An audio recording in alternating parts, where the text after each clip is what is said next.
பக்தி கிளிட்ஸ் ஆன்மீக சகோதர சகோதரிகளாம் என்னுடைய அன்பான பணிவான ஆசீர்வாதத்தை தெரிவித்து உண்டு. என் அன்னை பிரத்யேகரா விஷ்ணுமா என்னுடைய ஆசி பரிபூர்ணமாக உங்களுக்கு கிடைக்கும்.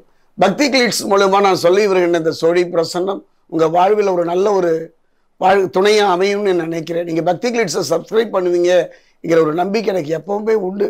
காரணம் என்னென்னா, உங்களுடைய செயலால் தான் இந்த பக்தி கிளிட்ஸ் இந்த அளவுக்கு ஒரு நிலையை கடந்து நிற்கின்றது. அந்த வகையில் பார்க்கும் பொழுது செவ்வாய் பயிற்சி, மற்ற கிரகங்களுடைய பயிற்சி நீண்ட காலத்தை எடுத்துக்கொண்டாலும் கூட, குறுகிய காலமாக இருந்தாலும் கூட, மற்ற பயிற்சிகளால் தரக்கூடிய யோக பலன்களை பெற்று தருவதோடு மற்ற கிரகங்கள் தரக்கூடிய கெடுபலனை குறைக்கின்ற சக்தி செவ்வாய்க்கு உண்டு. செவ்வாய் வெறுவாய் அல்ல, செவ்வாய் வருவாய் என்றே சொல்லலாம்.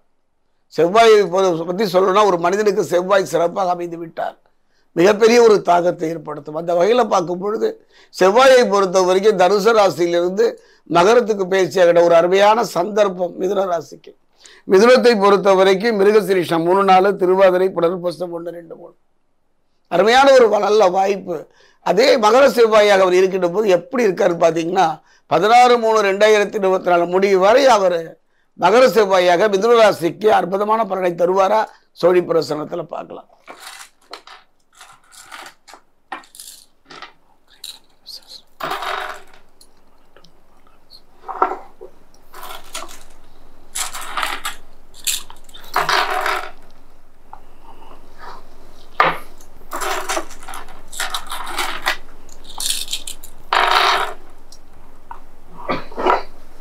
மிதுனராசி ஆன்மீக சகோதர சகோதரிகளே, கூட பழகுவதால் சில துரோகத்திற்கு ஆள்படக்கூடிய சூழ்நிலை இருப்பதனால கொஞ்சம் கவனமா இருங்க, கொஞ்சம் நிதானமா இருங்க.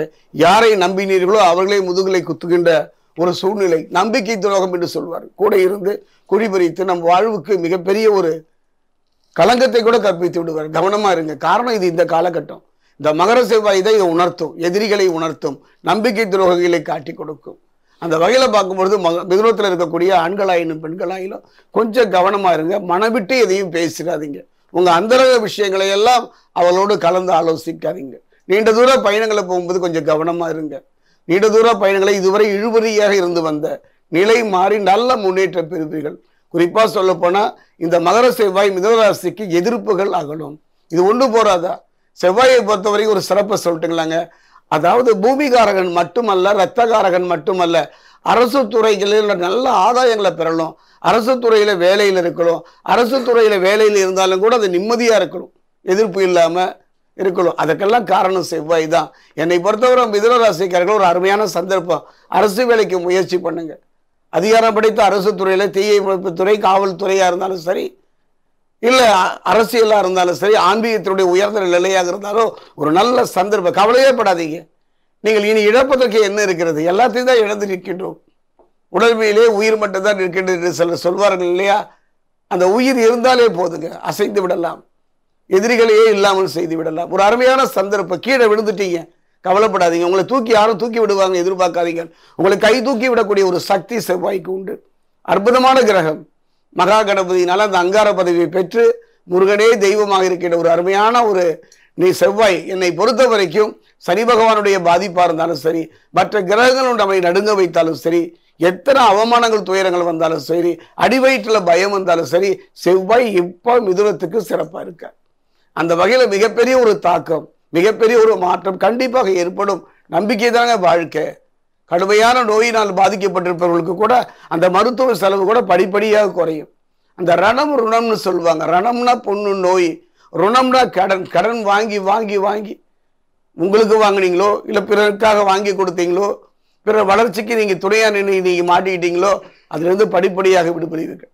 சிலரை பார்த்தீங்கன்னா வம்பு வழக்கு கோர்ட்டு, செய்யாத தவறுக்கு வேதனை, குலுங்கி குலுங்கி அழுவார்கள். குலுங்கி குலுங்கி, ஐயோ நான் என்ன செய்தேன், யார் கூடியை கெடுத்தேன், யாரை ஏமாற்றினேன், என் வாழ்வு மட்டும் ஏன் இப்படி இருக்கு என்று கதறியவர்களுக்கெல்லாம் ஒரு நல்ல சந்தர்ப்பம். நான் சொல்வதை பொறுமையாக கேளுங்க.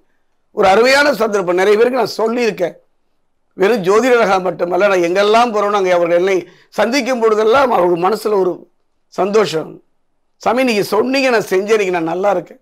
அந்த வகையில் பார்க்கும்போது மிதுன ராசிக்காரர்களை பொறுத்த வரைக்கும் 16/3/2024 நீங்கள் 2 இடத்துக்கு போகணும். அருகிலுடைய முருகனுடைய ஆலயத்துக்கு போங்க. அந்த முருகனுக்கு ஒரு தேன் அபிஷேகம் பண்ணுங்க. அது மிகப்பெரிய ஒரு தாக்கத்தை தரும். உங்கள் வாழ்வுக்கு யாரு தடையா இருக்காங்க, யாரு பிரச்சனையா இருக்காங்க, அதை மாற்றும். கணவன் மனைவி பிரச்சனையா இருந்தாலும் சரி, குடும்பத்தில் எந்த பிரச்சனையா இருந்தாலும் சரி, அதை மாற்றுகின்ற வல்லமை முருகனுக்கு படுகின்ற அந்த தேன் அபிஷேகம் எளிமையானதுங்க. அதுவும் முடியலையா, ஒரு 2 இன்ச்சு ஒரு வேல் வாங்கி வச்சுக்கிங்க, ஒரு சின்ன சொம்பு, அதில் நெல்லை வச்சுக்கிங்க. குறிப்பாக பார்த்தீங்கன்னா அந்த 16/3/2024 வரக்கூடிய அந்த ஒவ்வொரு செவ்வாய்க்கிழமையும் காலையில் அந்த வேலுக்கு தேன் அபிஷேகம் பண்ணுங்க. தேன் அபிஷேகம் பண்ணி முடிவில் அந்த வேலை உண்டியலில் போட்டுருங்க. அந்த நெல்லை அருகில் உள்ள பறவைகளுக்கு உணவாக கொடுத்துருங்க. அவ்வாறு செய்துதான் பாருங்கள் எத்தனை பரிகாரங்கள் செய்து விட்டோம். இந்த ஒரு பரிகாரம் மிதுன ராசிக்கு ஏன் சொல்றேன்னா, செவ்வாய் சிறப்பாக அமைந்து விட்டது. செவ்வாய் உங்களை காப்பாற்ற காத்திருக்கிறார். அது மட்டும் கிடையாதுங்க, தடைபட்டிருந்த செயல்களை எல்லாம் நிறைவேற்றி முடிக்கின்ற ஒரு அருமையான சந்தர்ப்பம்.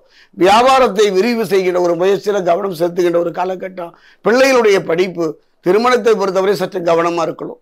ஏன்னா மிதுனராசியை பொறுத்த வரைக்கும் இந்த காலகட்டத்தில் காதல் திருமணமாக இருந்தாலும் பெரியவங்க பார்த்து வைத்திருந்தாலும் ஒரு முறைக்கு 2 முறை யோசியுங்க. காரணம் என்னன்னா, எத்தனையோ மிதுனராசியை பொறுத்த வரைக்கும் சிலருடைய வாழ்வு கண்ணீராக கமலையும் போச்சுன்னா காரணம் எதிர்பாராத ஏதோ ஒரு வேகத்தில் திருமணத்தை அமைத்துக் கொண்டு கண்ணீர் சிந்துகின்றார்கள். அப்படி கண்ணீர் சிந்துபவர்கள் கூட நான் சொன்ன மாதிரி அந்த வேலுக்கு தேனாபிஷேகம் பண்ணுங்க. எந்த பிரிவை சந்தித்தாலும் ஒன்று சேர்க்கின்ற சக்தி மிதுனராசிக்காரனுக்கு இந்த செவ்வாய் பயிற்சி அமையும். குறிப்பாக சொல்ல போனால், இதுவரை தடைபட்டு போன அது திருமணமாக இருந்தாலும் சரி, தொழிலாக இருந்தாலும் சரி, தடை நீங்கி நிம்மதி பெறுகின்ற ஒரு நல்ல சந்தர்ப்பத்தை செவ்வாய் தருவார். ஒன்று மட்டும் சொல்லிக் கொள்க, நீங்கள் என்னை யாருமே புரிஞ்சிக்கலன்னு சொல்றீங்களா, அந்த யாருமே புரிந்து கொள்ளாதவர்கள் உங்களை புரிந்து கொள்கின்ற ஒரு நல்ல சந்தர்ப்பம். அதனால தான் புரிந்து கொள்கின்ற ஒரு காரகத்தன்மை உடையவன் செவ்வாய் என்று சொல்லி. கணவன் மனைவியை புரிந்து கொள்ளாதனால தானே சங்கடம், மனைவி கணவனை புரிந்து கொள்ளாதனால சங்கடம். ஒரு மனிதன் எதை வேணாலும் இழக்கலாம். எல்லா உறவும் ஒரு எல்லை வரைக்கும் தான் வரும். ஆனால் அந்திம காலம் வரை ஒருத்தன் எப்போ அனாதை ஆகிறான் தெரியுங்களா? கணவன் மனைவியை இழந்து விட்டாலோ, மனைவி கணவனை இழந்து விட்டாலோ அவன் அனாதை தான், அனவுதான். பிள்ளைகளை இழந்து விட்டாலும் கூட அது ஒரு பெருசா தெரியாது. ஆனால் அந்த கணவன் மனைவி உறவு அவர் அற்புதம். அதெல்லாம் தானே சிவன் பார்வதியாக, லக்ஷ்மி நாராயணனாக, பிரம்மா சரஸ்வதியாக, முருகன் பள்ளி தேவானையாக எல்லாம் இறைவனை கூட அப்படி ஒரு குடும்பினியாகத்தான் அமைத்தார்கள். மிதுனராசி ஆன்மீக சகோதர சகோதரிகளே, குறுகிய காலமாக இருந்தாலும் கவலையே படாதீங்க. கீழே விழுந்துட்டீங்களா, நான் முன்ன சொன்ன மாதிரி தான், யாராவது உதவி செய்வாங்களா எதிர்பார்க்காதீங்க. இந்த காலத்தில் அவன் 1000 பிரச்சனையோடு ஓடிக்கிட்டு இருக்கான். உங்க பிரச்சனை தீர்வதற்கான ஒரு நல்ல சந்தர்ப்பம் செவ்வாய். மற்ற கிரகங்கள் தடுத்ததையெல்லாம் செவ்வாய் உங்களுக்கு வாங்கி தருவார். நல்ல முன்னேற்றம். பிள்ளைகளுடைய படிப்பில் கவனம் செலுத்துங்க, யோசித்து முடிவெடுப்பீர்கள். ஆனால் மிதுனராசியை பொறுத்த வரைக்கும் ஒரு அற்புதம்.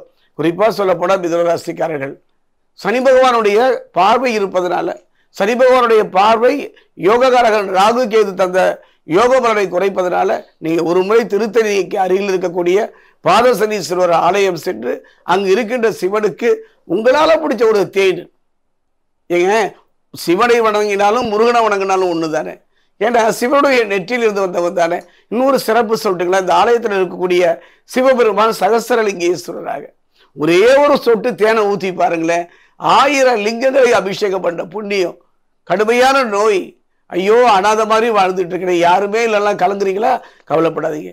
இந்த மாயவனேஸ்வரர் உடனுடைய சிவகாமி அம்மன் ஆலயம் திருத்தணிக்கு பக்கத்திலே இருக்குங்க. பாதசனீஸ்வரர் கோயிலுக்குள்ள தான் இந்த சிவலிங்கம் இருக்கிறது. இந்த ஆலயத்தின் சிறப்பே ஸ்பரிச தரிசனம். காசெல்லாம் கொடுக்க வேண்டாங்க. நீங்கள் அங்கே போயிட்டு அந்த ஆலயத்தில் இருக்கக்கூடிய அந்த சிவலிங்க பெருமானை கட்டி பிடித்து கண்ணீர் செய்து அவருக்கு தேனாபிஷேகம் பண்ணித்தான் பாருங்கள். மிதுன ராசி மிகப்பெரிய ஒரு தாக்கத்தையும் மாற்றத்தையும் ஏற்படுத்துவார்.